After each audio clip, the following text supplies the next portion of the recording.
জীবন দিয়ে হলেও দেশের সীমান্ত রক্ষায় বর্ডার গার্ড বাংলাদেশ বিজিবি সৈনিকদেরকে প্রস্তুত থাকার আহ্বান জানিয়েছেন স্বরাষ্ট্র উপদেষ্টা লেফটেন্যান্ট জেনারেল অবসরপ্রাপ্ত জাহাঙ্গীর আলম চৌধুরী। তিনি বলেছেন, দেশ মাতৃকাকে রক্ষায় তোমরা প্রয়োজনে জীবন দিবে, তবুও দেশের 1 ইঞ্চি মাটি হাতছাড়া হতে দিবে না।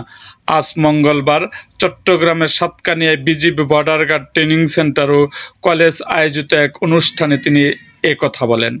স্বরাষ্ট্র উপদেষ্টা বলেন, মিয়ানমার ঘেঁষা বাংলাদেশ সীমান্ত এখন সম্পূর্ণ আমাদের নিয়ন্ত্রণে রয়েছে।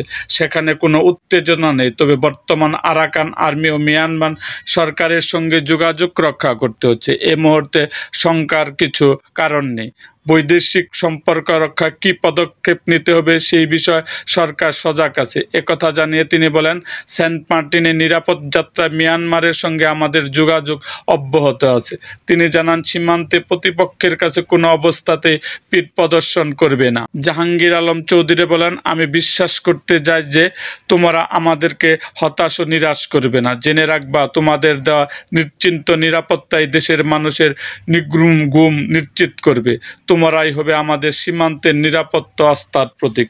তিনি আরও বলেন, সীমান্তে অত্যন্ত প্রহরী হিসাবে এ বাহিনী বাংলাদেশের ৪,৪২৭ কিলোমিটার দীর্ঘ সীমান্ত সুরক্ষা এবং সীমান্ত ভূমি ও সম্পদের নিরাপত্তা বিধানের মহান দায়িত্ব অত্যন্ত ধীরতা ও সফলতার সঙ্গে পালন করে আসছে। সম্প্রতি সীমান্ত হত্যার পিছনে 2 প্রান্তের খাসিয়া সম্প্রদায় দায়ী বলেও জানায় স্বরাষ্ট্র উপদেষ্টা।